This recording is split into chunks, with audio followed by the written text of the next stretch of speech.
je suis d'accord. Il se trouve que j'ai été directeur d'émission Médecins du Monde, que Médecins du Monde était très impliqué sur les questions de l'EDF. Je sais ce que ça représente, ça ne me fait pas plaisir, je peux vous dire.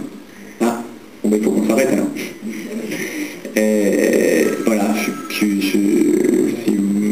moi, personne ne peut être heureux de ça, on est bien d'accord. Allez, peut-être 2-3 dernières questions. Je ne sais pas si vous avez oublié dans le... Il faut 2 minutes. En conclusion, non, mais peut-être allez, encore une dernière question. Un dernier comment. Allez, deux. On fera vite. Un commentaire. Ne pensez-vous pas que pour que l'Europe puisse mieux s'affirmer sur la scène internationale, il conviendrait que les pays européens quittent l'OTAN et par là la tutelle américaine pour intégrer une structure, je dirais analogue, purement européenne, mais ayant les mêmes capacités de décision que l'OTAN? C'est une excellente question. Vous en avez une aussi? Allez-y. Oui, je voudrais revenir quand même sur la question d'Israël. À savoir que depuis 60 ans, il y a eu un certain nombre de décisions, voire même prises par Israël, en particulier quand Israël a demandé à faire partie de l'ONU, Israël s'est engagé à faire revenir, à accepter le retour des réfugiés. Depuis cette date-là, rien n'a changé. Par ailleurs, le tribunal, la Cour internationale de justice a pris plusieurs fois position, en particulier par rapport au mur. Il y a eu également des résolutions de la part de l'ONU. Et tout ça, pour l'instant, depuis 60 ans, n'est pas suivi des faits. Il faut qu'on termine. La question est toute simple. On décide de faire, je dirais, des accords particuliers avec Israël, alors que depuis 60 ans, Israël ne respecte pas les décisions ni ses engagements. Mais nous disons très clairement à Israël et très fortement, y compris les engagements qu'ils ont pris récemment, par exemple sur les colonies de peuplement, qui sont des engagements pris par Israël lui-même, ou eux-mêmes, nous disons qu'effectivement c'est pas acceptable la façon dont ça se fait. C'est très clair, vous avez raison. Maintenant, vous savez, lors une nouvelle fois de cette réunion où a été décidé l'upgrade, pardon, le rehaussement, je ne sais plus comment on appelle en français, des relations entre Israël et l'Union européenne, on a fait la même chose, même démarche, avec l'autorité palestinienne, qui n'est pas un État reconnu, et pourtant on l'a fait quand même pour donner un signal politique. Donc vous voyez qu'on essaye mais voilà, c'est pas très simple. Sur le temps, très bonne question. Et j'arrête là, je finis là-dessus. Nous, notre approche, elle est différente de son... Voilà, on respecte votre proposition. Nous, notre approche est très différente.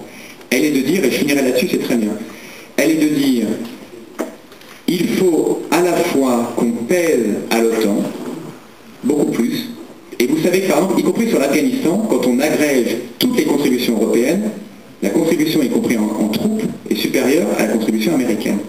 Donc il faut qu'on soit capable de peser plus en européen à l'intérieur de l'OTAN, c'est absolument clair, et par ailleurs, il faut qu'on développe les capacités européennes, et je finirai là-dessus, je suis très content que vous me disiez ça.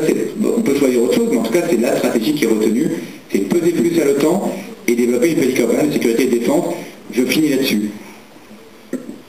Dans le Conseil européen là, sera décidé effectivement plusieurs choses très importantes sur le renforcement de la politique européenne de sécurité et de défense, que ce soit en termes de capacité, de définition de stratégie, et pour moi encore beaucoup plus important, c'est ce qui s'est passé depuis plusieurs mois, je vous le dis très vite. Il s'est passé 4 choses très importantes qu'on n'a pas vues, à propos justement de l'Europe en action, et vous avez raison monsieur de le souligner. Qu'est-ce qui s'est passé?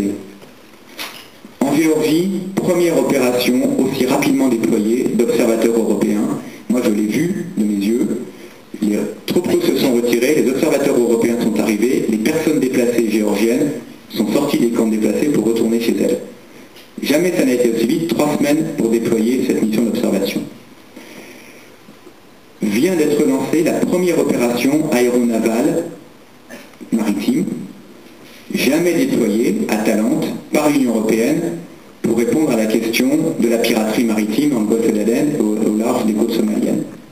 Grande innovation, y compris d'ailleurs avec un état-major britannique, ce qui montre qu'on peut même faire venir les Britanniques dans la politique européenne de sécurité et de défense activement.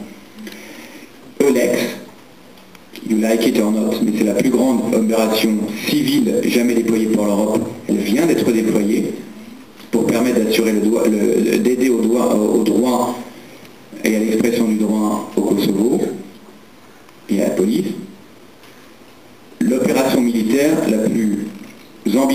jamais déployer à l'est du Tchad et au nord-est de la Centrafrique pour protéger 1 demi-million de personnes. Et je finirai là-dessus.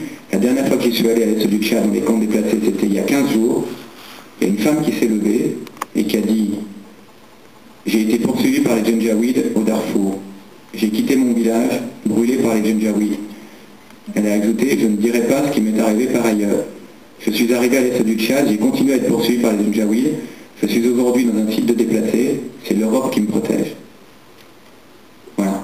Ben, gardez juste ça à l'esprit. Il arrive aussi que l'Europe fasse des choses utiles, belles, concrètes. Et ça, c'est une façon, à condition qu'on le raconte, de répondre à la préoccupation de monsieur qui est juste. Il faut aussi qu'il y ait des choses en Europe même, bien sûr. Mais la capacité aussi de faire des choses concrètes et utiles en dehors du territoire européen, je crois que c'est très important. Merci, à bientôt.